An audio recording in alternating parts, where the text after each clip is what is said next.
Welcome, listeners, to A Writer's Life. I'm your host, Heike Bohm, the author of the novel Secrets in the Shadows. A Writer's Life is a place where I'll be in conversation with fellow writers. We'll discuss all things writing. They'll read from their latest works, and we'll explore what happens beyond the pen in A Writer's Life. It's gonna be a page turner. I just know it. Pull up a chair and join us.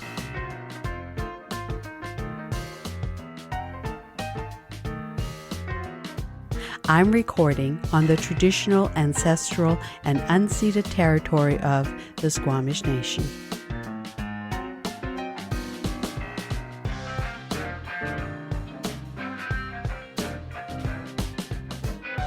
And then just introduced one or two magical elements and make sure that I keep the kind of rules surrounding those magical elements very focused so that it's very much rooted in this world that we live in now. Welcome, listeners, to A Writer's Life. I'm excited today because I get to be in conversation with Tara Gilboy, who is the author of Unwritten, a 2020 Moonbeam Gold medalist in preteen fantasy, and its sequel, Rewritten. She holds a MFA in creative writing from the University of British Columbia, where she specialized in writing for children and young adults. She now lives in California, where she teaches for San Diego Community College District. Welcome, Tara, to A Writer's Life. Thank you so much for having me today. It's great to be here. Where were you born, and what was it like around your dinner table when you were growing up? Oh, good question. I was born actually in Oshkosh, Wisconsin, which is very far from California, where I live now. By California standards, it's a small town. Of course, it didn't seem small when I lived there. I have a lot of brothers and sisters, so it was always very loud around my dinner table. I would say I was the oldest, and it was just a lot of fun. I was about 4 years older than my next sibling, so it was always kind of rambunctious and wild. But we did have a lot of good junk food, as people tended to eat in the early 90s and late 80s when I was growing up. What was your favorite junk food to eat? Oh gosh, they used to make these. We used to eat these frozen burritos that had hot dogs in them too. They were like these chili dog burritos. I remember eating those. A lot of chicken nuggets, TV dinner, those boneless rib patties, all the good 90s, 80s, and 90s food. And I would imagine you were listening to Madonna playing on the radio too. Yep, that. And then I think the Dirty Dancing soundtrack, probably. I love it. What were some of your favorite books you read as a teen? Interesting, because as a teen, I was reading so much different things than I think people would read now, because now we have this whole genre that's young adult literature. And back then it didn't really exist that much. Things were kind of just lumped together into children's books and adult books. And so there wasn't that kind of young adult like we have now with the Hunger Games and that stuff. So I was reading probably from the time I was about in like 5th or 6th grade. I was reading a lot of adult books, all of like the John Grisham, like The Firm, and those Stephen King. I read all the Stephen King books when I was a teen. And then I started taking some literature classes. So then I also started reading a lot more of the classics, and I fell in love with Jane Austen. I think when I was like 16, I was crying my eyes out at Pride and Prejudice. So I varied very widely from like John Grisham to Jane Austen. I read a lot of different things. Is there a specific moment in your life when you thought, hey, I'm going to become a writer, and particularly in the genre you are writing in? I have always known, I think, that I wanted to be a writer. And it wasn't ever like I made a decision, I think I want to be a writer. It was just kind of, I always knew from probably I was 7 or 8 years old that that's what I was going to do. And I was writing stories all the time in class and at school. And my teachers, tell me things like, when you get older and you send your stories to publishers, they're going to come back all marked up, because that's what publishers do. And they want you to make changes. And I remember thinking, like, not my stories. My stories are the best. Like, nobody would ever need to revise my stories. Right. So I had a lot of confidence that I lost, thankfully, probably along the way. But I always knew. And I was really, really drawn to historical fiction, though, as a kid. I never thought I would write fantasy, because I was really obsessed with like the Little House on the Prairie books. I was obsessed with, there was those American Girl collection books. I don't know if you're familiar with those, where they follow different girls in different periods of history. Those I was obsessed with, and it was my dream to write for that company one day. I even wrote them a letter that my mom saved, like asking them if I could write books for them. And so I always thought I would write that. And it was so strange because when I started as an adult, when I first started writing for children, I worked on historical fiction. And I was getting so like bogged down in the research, and everybody was really bored with what I was writing because I would spend like so much time describing like the uniforms that the policemen wore in 1880s London, right? Or like, this is what the inside of this kitchen looks like. Cause I would do all this research, and it was just, it was not that successful, I would say. Someday I would love to write historical fiction, but right now I've just been working on fantasy. And I think it's partially because for me, it's easier to kind of find my premise and my character goal when I'm working on fantasy. I like to find that kind of magical adventure element I really like. So I just kind of drifted to it somehow. What was your favorite fantasy book that you first read? Oh gosh, good question. I've liked a lot of different fantasy books. I think probably my absolute favorite that I fell in love with was the Harry Potter series. And that I didn't actually even read as a kid. It came out when I was a teenager, but I didn't read it till I was an adult. And I kind of resisted it because it was that thing that like everybody read. And I was, I think, just trying to be different. And then when I finally read the series after the last book had came out, and I seriously read the entire series in probably 2 weeks. Like I was going through a book like every day or 2 days and did nothing else for like a week, but sit and read those books. So probably that was the series that I really, really fell in love with.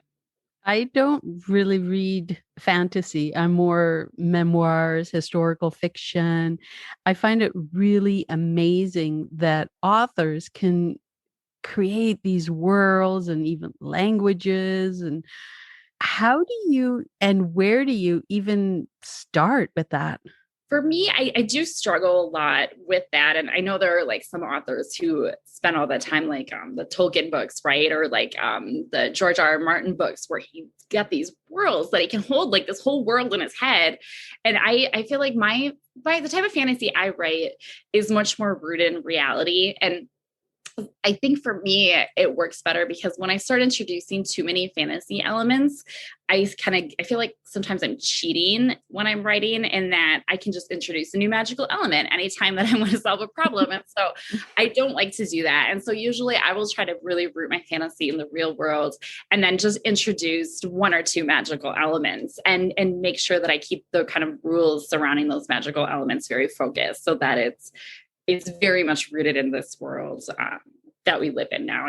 And for me, it's just easier, I think, to tell my story that way, because otherwise I tend to go off on these very wild tangents that get very confusing.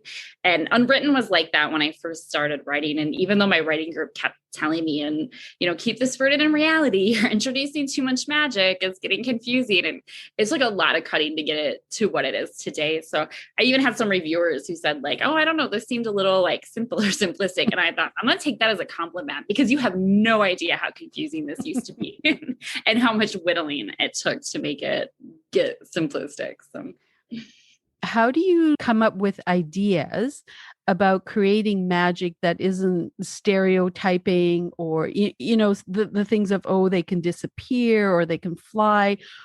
How do you come up with new types of magic? What inspires that?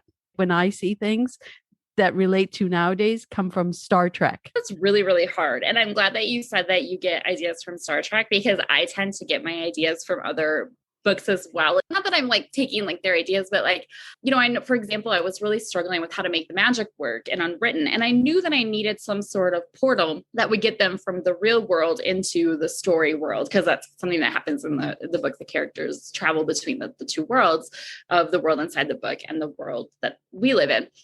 And I knew that I needed some sort of magical element to do it, but I didn't want it to be kind of cheesy or overdone. I knew that because it was so book related, it should be related to the pages of a book, and that's how it should work. it took me a long time though. And the answer, I guess, for me is always kind of looking at other books, because if you look at other books that are similar to yours or have something similar in the premise, and for me, it was just looking at other portal fantasies and then looking like, how did other authors accomplish this? Because chances are the other authors struggled with exactly the same problem that I did. Any author sitting down to write a portal fantasy is going to have to deal with that. And so I kind of looked at how other authors had handled it and then tried to find something different from what they had done, but that would still kind of function in the same way so that it wasn't, too cheesy. And I think I'm trying to think of all the different ways I had it happen.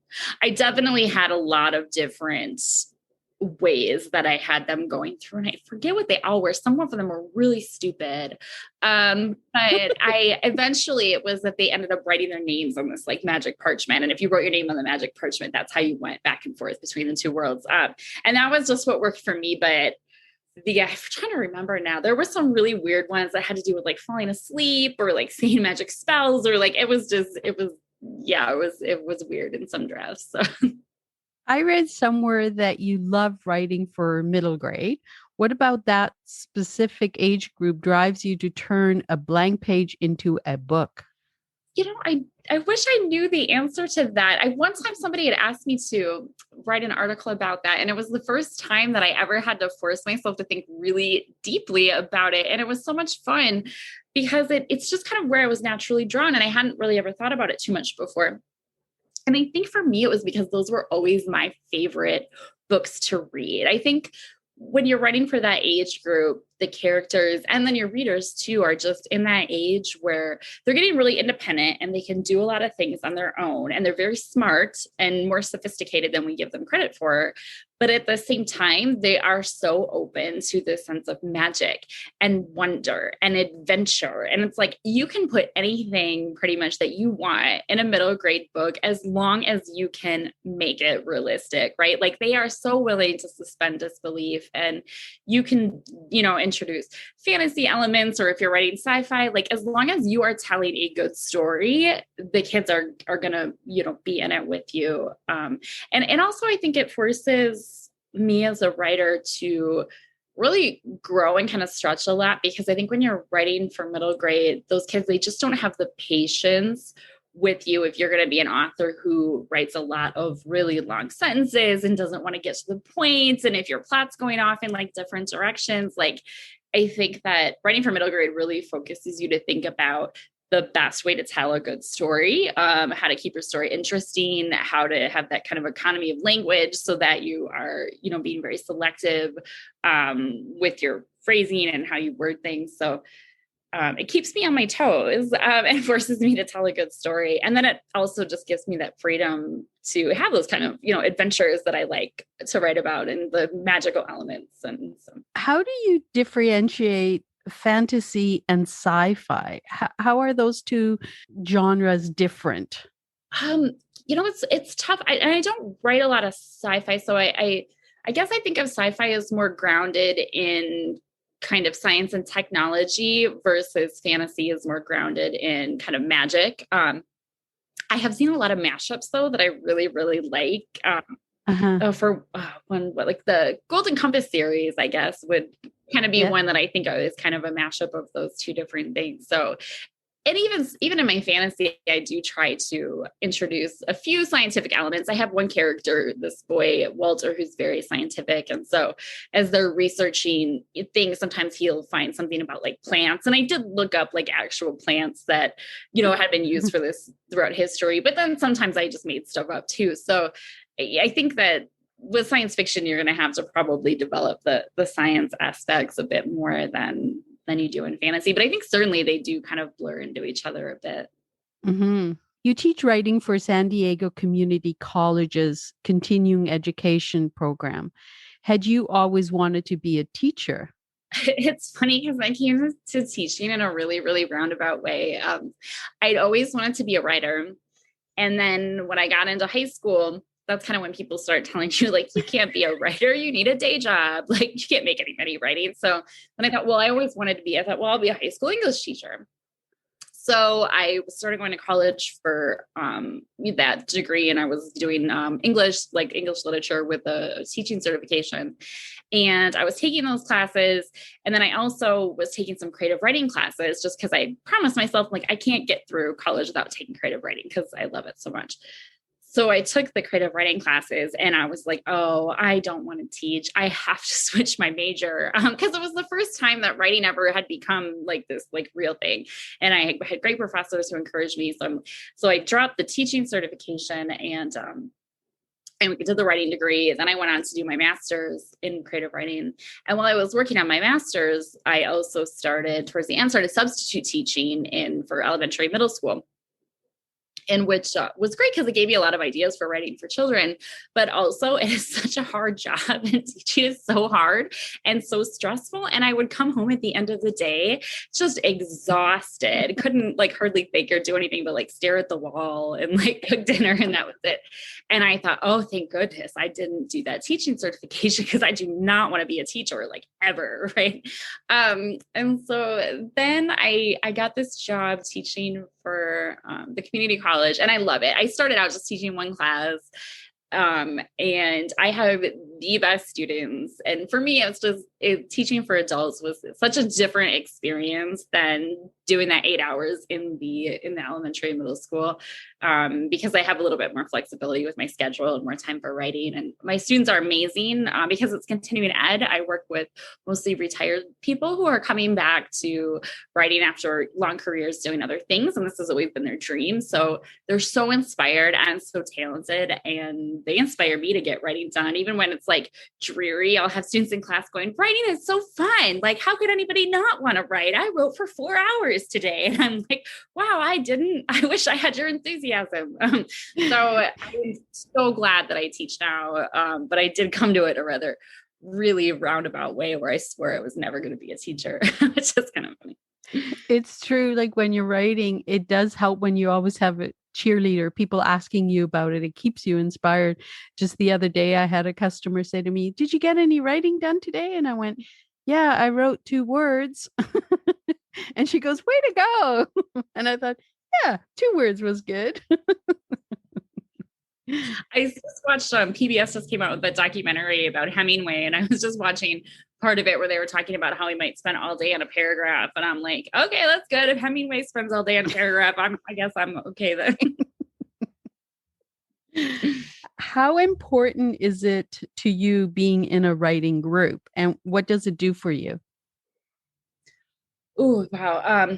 My writing group that I'm in right now is so central to my writing life. Like, I met my writing group, people in my writing group when I was working on my MFA, and we were just kind of a group who had started workshopping.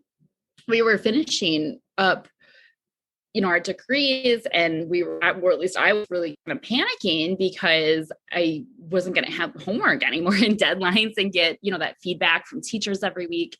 And so we started this writing group. We've been working pretty much since that ended for about 7 years, I think. Every week we workshop, and it has just always been my touchstone. I always try to make it a priority because even when I get distracted from writing, sometimes I always have that group to go back to keep me writing, to keep me accountable.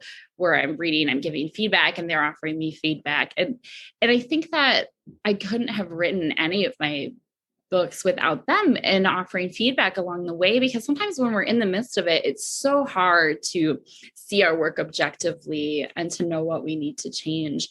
And I think that the group that I have is just so good at kind of pinpointing what's not working, but also like really cheering me on. And I think too that it's really, really important to find the right group, because if you have the wrong group, it can just really mess with you, and I've heard from people who had bad groups and it actually discouraged them. Like they didn't want to write anymore because people were just, so critical. And my rule of thumb is always you should leave a workshop feeling like really energized and excited to get started on your revisions. Because people can tell you what's wrong and yet still make you excited about fixing it. Right. Instead of like, being mean about it or, not giving really usable feedback, I guess.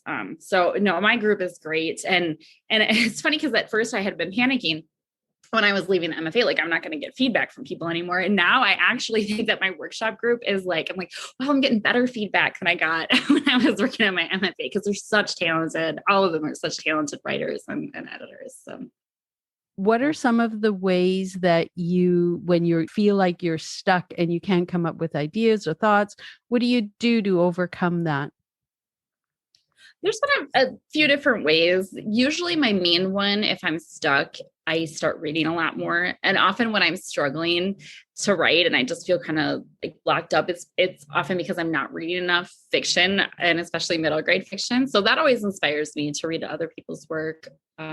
Also, like getting out, and I haven't been able to do this now because COVID, but getting out, like going to museums or visiting historic places, things like that. Usually, I always leave feeling pretty inspired. And then sometimes I will force myself to take a class and actually just sign up for a class because I'm experiencing a little bout where I've been a little stuck. And sometimes I just need like those deadlines to keep me on my toes. So I just signed up for a class. I thought I'd try something new. It's in nonfiction where I usually focus on fiction. So I thought, well, that'll give me something new to try and it'll keep me with those deadlines. So, but the main one for me is always just that reading, and then and writing regularly. I think once you let yourself get out of the habit of it, it becomes harder to get ideas. And so you just kind of, if you go for a long time without writing, I think sometimes you have to force yourself to just sit down and write every single day until you're back in that routine. Because I'm not a writer who writes every day. I don't do that. But if I'm trying to force myself to get back into the routine, I have to write every day, because when you let yourself get too out of practice, it can it can be a little bit of a spiral from there. So What does a writing day look like for you? it depends if I'm writing rough draft or editing. If I'm writing a rough draft where I'm kind of doing all that creation and trying to come up with everything, I only can write for a couple hours tops, because then my brain's kind of exhausted. So I'll try to write 3-4 pages a day when I'm drafting, which I can usually accomplish in a couple hours. And then when I get to the end of that rough draft and I'm in my kind of revision stage, then I can write for 8 hours a day. Sometimes, I mean, revision to me is it feels kind of like solving like a jigsaw puzzle. Like, how do I do it? And I feel my brain kind of like click into a different way of working. And I mean, there have been days where I would go into my room and shut the door, and all of a sudden I look and it's like, I may go in there at like 8 in the morning and I don't even realize, I'm like, wow, it's 5 o'clock and I'm still in my pajamas and my hair's all dirty. I just, but time kind of goes by a lot differently for me when I'm revising. What do you like doing when you're not writing to sort of take a break and re-inspire yourself? My first one is always reading is always my favorite thing to do. Recently, within the past couple of years, I started taking these improv classes, and now I'm on an improv team, which is super fun because it's so playful, and it's just like making things up with your team and like and I never knew how closely it would relate to writing, because so much of it is making up stories. And like, you have to get, your characters right away. What do they want? What's the relationship? And so it ended up teaching me a lot about writing. And that wasn't even the point of it. But that's so fun. And I still practice once a week and get to be silly and make up scenes with my teammates, and who are some of my very close friends. So How fun. That would be really, really fun. yeah, it's super fun. I definitely recommend it for any writers who who want something playful to do as a different hobby besides writing. What was the inspiration to write Unwritten and Rewritten? That Unwritten, I had started actually after I'd written a different book that didn't sell, and I was just feeling very blue about it, because I had written it for my master's thesis and I'd got an agent right away. And I felt really confident about it. And then it kind of went around on its rounds to all the different publishers, and it was just getting very nice rejections, but still rejections. And I was feeling so dispirited. So I was like, I have to just write something that's just for me, that I'm never going to show anybody, because I just wanted to make writing fun for myself again. And so that was how I started working on Unwritten. And at the time, I had been having like these weird kind of like, it was these weird dreams that was like, and it was always like kind of the same thing, where it was like, I knew in the dream that there was like something after me, but I didn't know what it was. And I had to pack up all my stuff and put it in the car, and I was going to like leave and flee, and I'd never be able to come back again. And so it was like, what am I going to put in the car? And so then I started thinking that could be an interesting story idea. And I would like, what are these characters fleeing from? And then at the same time, I had been spending some time. My dad has this cottage up in northern Wisconsin, and there's all these woods, and I was jogging and I would go through the woods, and it was so pretty. And I'm like, well, this woods looks kind of like a fairy tale. And so I kind of put those two ideas together, like, oh, maybe they're characters from a fairy tale and they're on the run from something that's after them. So I had put those ideas together. It took me a very long time to put them together in a way that worked. And it went through a lot of variations and a lot of pages that got cut from the draft until what it was. But that was kind of how that initial idea came to be. So. How do you come up with names for your characters? That's a good question. And they've changed a lot, actually. Usually sometimes I'll just come up with like a placeholder name. Right now I am writing, working on a story that's kind of historical. It takes place in the late 1800s. So my main character's name is Louisa because that's a little bit more old-fashioned name. When I was writing Unwritten, a lot of my characters actually had different names than they have now. Walter, who's one of the main characters of the book, his name in the draft was Hayden. I've come up with that name, I think, because I heard it somewhere or I knew someone who had the name. And then when we were doing final revisions, my publisher had said, well, if he's a character from a fairy tale, that name sounds a little bit too modern, right? So we switched it to Walter. And sometimes I still find myself accidentally calling him Hayden. Certainly when I wrote Rewritten, when I was working on the draft of that book, I had to correct myself a lot because I kept typing the wrong name. But I'll come up with them that way. But it's often like I'll just stick something in there to start with as a placeholder. And then later I'll go back and I'll think, oh, this person's actually more of a, maybe I'll find something softer as something comes out more of their personality. I'll realize something about that character and I'll try to make them a little bit softer. Gracie was always Gracie, and she's my main character, and I can't remember actually how her name came to be. I'm trying to remember it. I think it just kind of came to me. The villain in the story, who was Queen Cassandra, in my first drafts, I had just called her the Watcher, which ended up being very confusing when you just give a character a name like that. And so I learned to be much more specific. So she eventually became Queen Cassandra, because the Watcher, although I thought it sounded kind of eerie, it was very confusing that she didn't have a specific name. So. Oh, interesting. I relate to changing the characters. When I wrote my novel, Michael's friend, Wolfie, his first name actually was Manfred. So I just had that character in my head. He was Manfred. But having two main characters with the same first letters, it can be confusing for a reader. So I was told change his name. And I have to say, I was really, really resistant to that because he was Manfred. He wasn't Wolfie. And so I just thought, okay, just keep going with it. And now he can't be but Wolfie. So it's interesting how that happens. I like that a lot. Yeah. That's one thing that I always try to keep in mind. I'll try to start characters' names with different letters, but I love the name Wolfie. There's something so kind of endearing too, because it's kind of like a little nickname, that's sweet. Yeah, it's true. Do you research the names and the meanings of names and then apply that a little bit to the characters? I have done that before. I have, and I've struggled too, where sometimes I've done that, and then like writing group will be like, don't you think that's a little too obvious? Because I had one story I was working on that was like one of like the villains was like this professor, and like his name was Dr. Smart, and they're like, is that, don't you think? Or like I had those mean lady one time was like Mrs. Graves, and like I'm like, they're like, it's a little too on the nose. So I do have to watch myself sometimes. Do you write a lot with symbols in your book that they mean something? If I do, I try to avoid doing it in a first draft, because I think that the best symbols come about naturally and just kind of emerge themselves and surprise you. And so often I'll get feedback from my writing group, and then they'll kind of point out and say, oh, this is popping up a lot. And then I'll go to it and I try to flesh that out a little bit more, develop that symbol, or, add it in a couple more places so that it kind of gains meaning from the repetition. But I try very, very hard not to intentionally plant symbols, just because I don't want it to feel kind of forced onto the story. So. Would you be so kind and read an excerpt from your novel, Unwritten?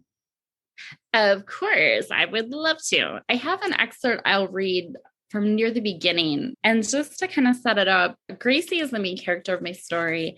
And she knows that she is a character from a story who was brought into the real world as a baby, but she doesn't know anything about her story or who she was in the story. And so her mom won't tell her. She keeps asking her mom. So she starts looking up her author who wrote the story. And she finds out that this author is going to be visiting a bookstore near her house. And so she disobeys her mom and sneaks out to this bookstore. And so the scene I'm going to read is when she follows her author into the bathroom to try to kind of confront her or to find out a little bit more about her story. Gracie paced in front of the mirror, waiting for Gertrude Winters to come out of her stall. She caught a glimpse of herself and was startled by the wild look in her eyes. She had to calm down or Gertrude Winters was going to think she was crazy. Maybe she was crazy. After all, she'd stalked an author into the bathroom.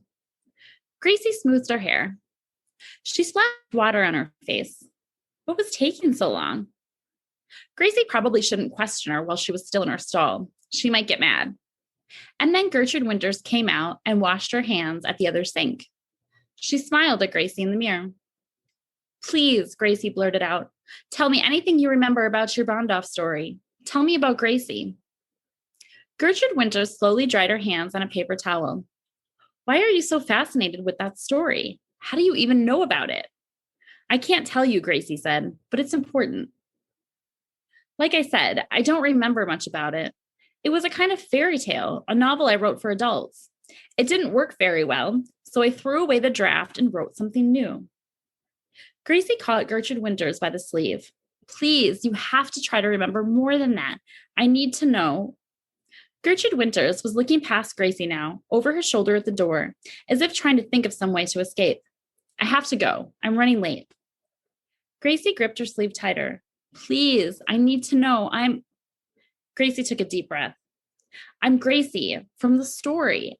I know it sounds crazy, but my mom took me out of the story so I wouldn't die. And you can't tell anyone because then Queen Cassandra could find me. But please tell me what happens in the story. Am I a princess? Who is my father? Gertrude Winters placed a hand on Gracie's shoulder. Her eyebrows knitted together in worry and something like pity. You don't look well. Maybe we should find your parents. Is there someone you would like me to call for you? No. Gracie threw off Winter's hand and dug the parchment from her pocket. I can prove it. My mom brought this from the story. It's magic. It's how we got out of the story, see? She shoved the paper into Gertrude Winter's hand. Surely she would sense the parchment's power the way Gracie had, would remember having written about it. She'd believe Gracie now. Gertrude Winters unfolded the parchment. She took the pen from behind her ear. Would you like another autograph? She said. No, I want you to tell me. But Gertrude Winters had already flattened the parchment on the counter. She scrawled her name across it in thick black strokes and held it out to Gracie. Gracie and Gertrude both watched as the ink seeped into the paper. The parchment shimmered like a hologram before disappearing altogether. For one startled moment, the author's eyes met Gracie's. And then Gertrude Winters faded away just as quickly, her body dissolving like a wisp of smoke. So that is that section. And of course, now all kinds of bad things are going to ensue. So, Ooh, it sounds so interesting. I love it. Well done. What is the most challenging task in writing fantasy? the most challenging task, is probably about 3 for me. And one is specific to fantasy, and the other 2, I think, are for any story for me. The rules of the magic is always very, very hard. What are the rules? How am I going to limit them? How am I going to make this believable? You don't want it to just make these really easy fixes. For me, because they had this magic parchment that could take them in and out of the story, that was my rule. So once they were in the story, if anything bad happened, theoretically, they could just use the parchment to go back to the real world. So then I had to find a way for them to lose the parchment as soon as they got into the story so that they couldn't just go back right to the real world. So because I didn't want to give them too easy of an out.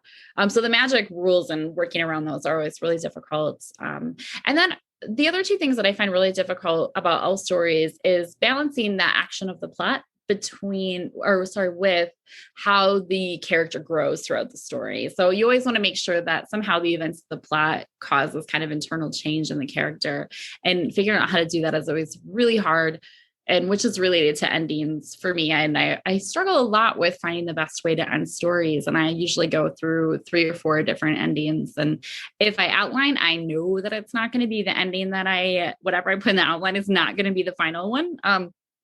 When I sold Rewritten, I sold it based on the first 3 chapters and an outline, which is the sequel to this.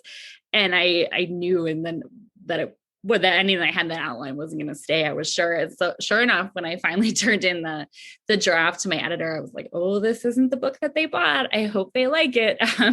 And she did. And she liked that I had changed the ending from what I had in my outline. So it worked. But I usually don't know that until I get there, until I get to the end. So when I was writing, from when I started and then when I got to the end of the book, the writing had improved and I had to go back to the beginning and rewrite. Do you find that as well?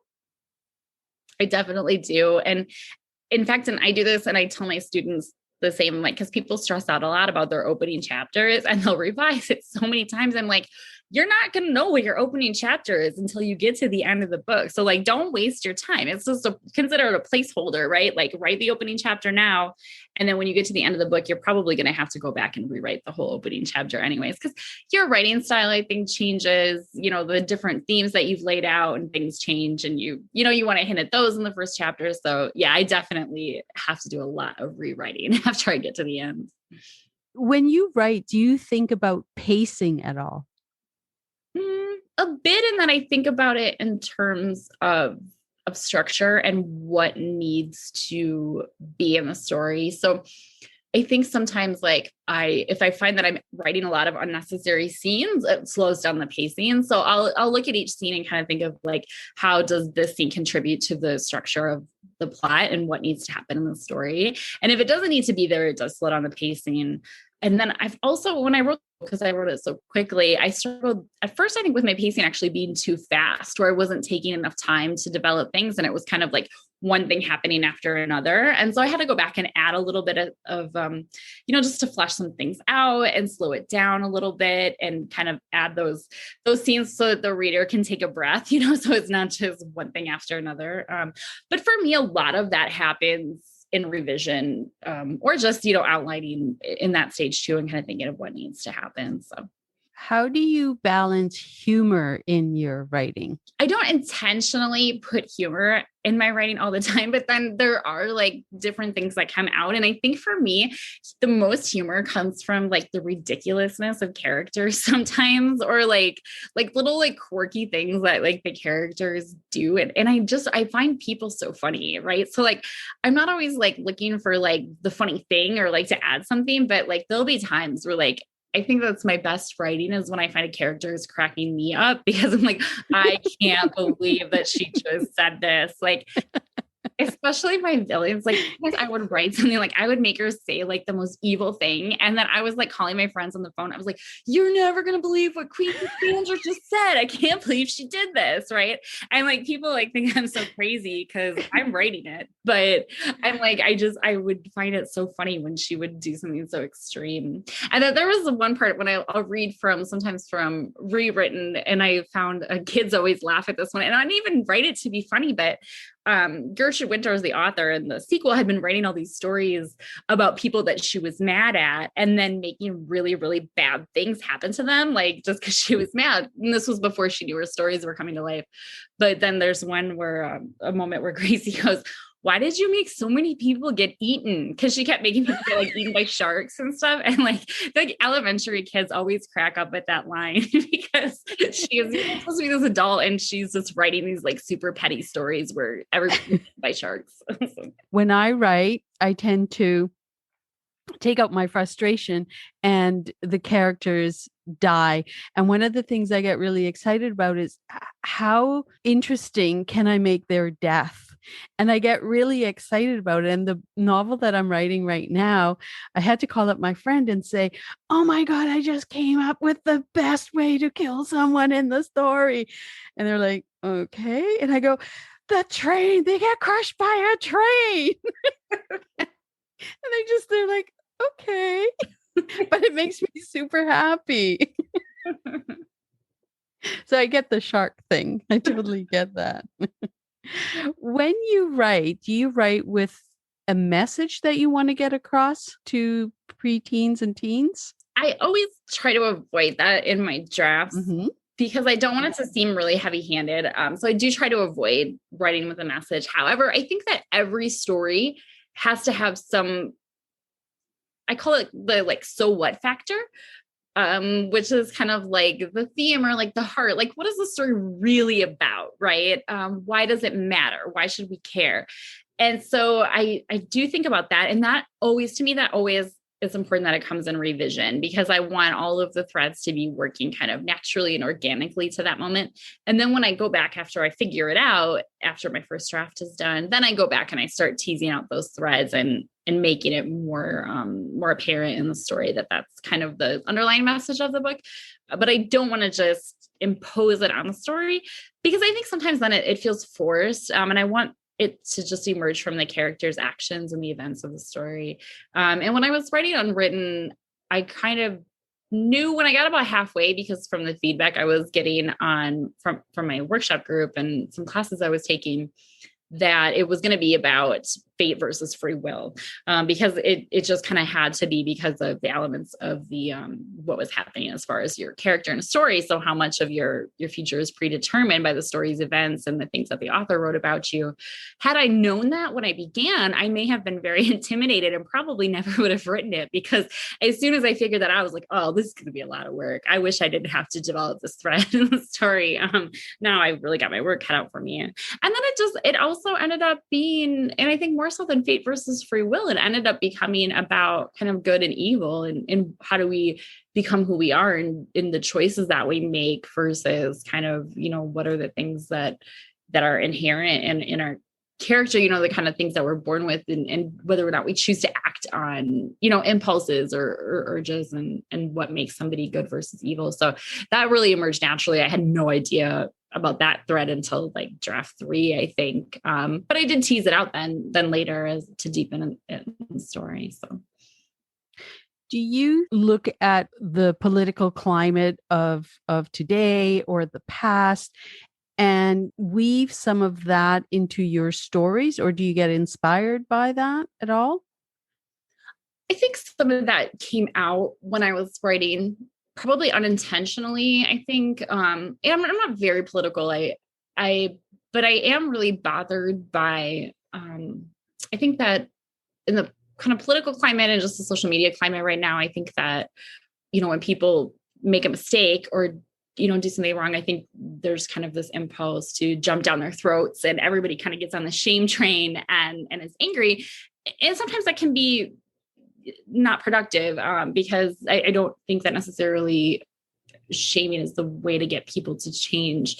And I also think that if people apologize and are working really hard to become better people, they deserve a second chance, if that's something that they genuinely want. And so I think a lot of that came out in Unwritten, as Gracie kind of reflects on. And I don't want to give anything away in the book, but she reflects on some things and how do people, what makes somebody good, what makes somebody evil, and can you make amends for the past, and can people change, and can they become good even though they've made mistakes? And that was really important to me, because I was seeing a lot of that online. I think of this kind of, we tend to demonize people, I think, on social media. And I just think that's very just unhealthy and not a good way to be. I mean, we're all flawed people, right? So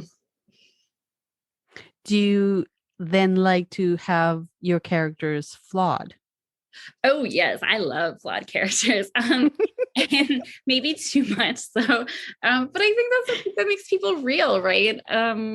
It makes them interesting. And I mean, everybody has flaws. I don't necessarily trust people who seem too perfect or too good. And I probably wouldn't find a character like that very interesting either. So And I guess it makes us be more, when we're reading stories with flawed characters, we tend to be able to relate to them a lot better as well. I think so. Yeah. I did get some feedback though from some like different reviewers who had said things like, oh, I did not really like Gracie. She was just such like a bad person, or I forget exactly how they phrased it, but I was like, oh boy, I was basing a lot of her reactions to stuff like based on what I would have done in that situation. So I'm like, I don't know what that says about me, but I'll be flawed like her. It's okay.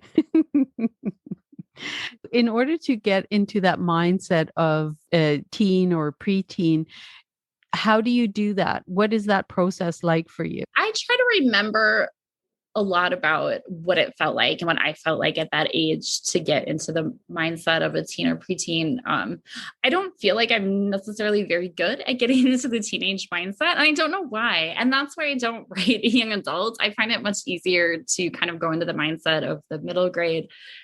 It gets to the point now where I don't necessarily, as I'm writing, especially my first drafts, I'm not even really thinking about audience that much. I'm just trying to be in the mindset of my character, and I'm just trying to tell a story. And I'm just not really thinking about that I'm writing for children. I'm just trying to be true to my characters in the story. So that way, I do a lot of writing exercises with my students though, where we practice getting into that mindset. And it's a lot of it is just like memory exercises and, what was important to you at that age and what were you afraid of? And like, what was like the most embarrassing moment, that you had when you were like 10 or 12. And so much of the stuff that it brings up, just like being in your body, and you get those like cringy moments and also like the happy moments where you're with your friends. But gosh, that's a tough time though. And every time that I do those exercises and get in that mindset, I am always reminded of how I would never, ever want to go back to those teenage years because they're so difficult. Oh, kids struggle with so much.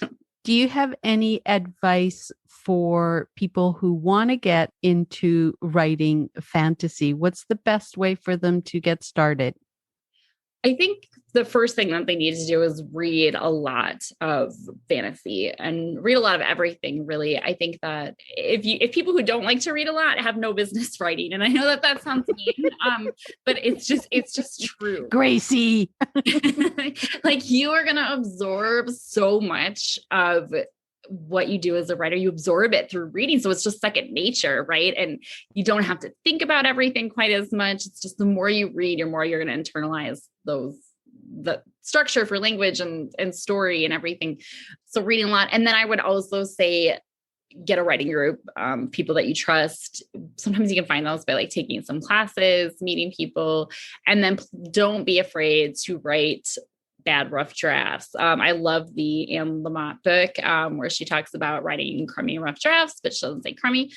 But she uses a stronger word. But I think that's just the truth. Like just get to the end of the draft and then you can always revise later. But it's really important to get those words down on the paper first. So what was the journey like for you to get this book published, Unwritten? It was long. And I think that I never expected how long it would be, probably. I've been writing, since I was 7 or 8 years old. I took some time off in high school, and then when I had my daughter, and then I started writing again when I was in college and grad school. I wrote a lot.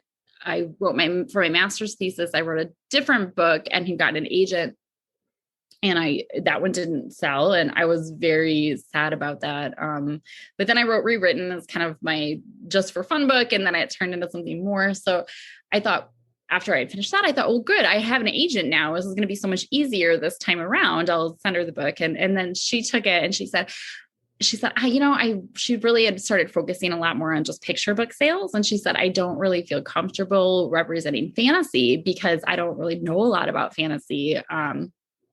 And so she put me in touch with some other agents, to be nice, but I didn't ended up not going with them. And then we parted ways. And so now here I felt like I was back at square one, and I'm like, I don't have an agent. My first book didn't sell. This book's not going to sell either. So I started sending it out on my own because I just couldn't bring myself to do the full agent search again, because I knew how it went last time, that first you have to find an agent, then you have to send the book out too. And it was just so long. So I started sending it out to a few places, and I got some really good responses, and then it sold pretty quickly. It was probably between the time that I started sending it out and the time that it sold, it was probably about 6 months. It didn't take that that long. So that felt much better. So I recovered from the first book that didn't sell, which I still really like, but that book taught me that I could finish a novel, right? It was the first one I'd ever finished. So it was a long, I think that journey, from the time that I started and went back to school till the time that I sold Unwritten was over 10 years. So it was a long time. And I know a lot of my writing students struggle sometimes with thinking that it'll be kind of this instant thing where you send it out and you get published right away. But it takes a long time. It's hard work. And you have to be willing to revise a lot and to know when to, I think, put something away and focus on the new projects. So what are you working on right now? I have been working on so many things lately. I think I don't know if all writers have felt like this, but the past year with everything, I've just felt really kind of like unsettled, and I keep flitting from one project to the next. I started working on a nonfiction project that was a true crime. So I've been researching that, and I just started getting back into middle grade. I started working on a novel I'd actually started before I started Rewritten, the sequel to Unwritten. And I had just really struggled with it. I loved the book, but I couldn't figure out what my characters wanted. And I was like 100 pages in and I still didn't know what they wanted. And for me, that's like, I can't get a plot going if I don't know what my characters want. And so I put it away for a while and I finally just came back to it and I'm working on it again. And I'm so happy because I know what my characters want. It's going much better. It's a historical story actually, but it's also a fantasy. So it blends my two favorite things. And it takes place in Southern California in the late 1800s. And so this girl, Louisa, who lives at a lighthouse, but this also has this very spooky mermaid element to it. So I keep calling it Emily Winsnap meets Sarah Plain and Tall, but with spooky elements. So I don't know how it'll end up. I'm still just in the early stages, but it's been a lot of fun. Tara, it was delightful having this conversation with you. And gosh, I sure learned a lot. And I might just try my hand at fantasy. Ooh, I hope you do. It'll be so fun. Thank you so much for having me today. It's been so fun chatting with you. You're welcome. And thank you. That was Tara Gilboy reading from her latest novel, Rewritten. If you would like more information about her, please check the links below. I had a lot of fun talking with Tara. And while you're at it, why not subscribe to A Writer's Life? And if you want more information about myself and my novel Secrets in the Shadows, visit my website at www.heigabome.ca. For a kinder world, take care of each other.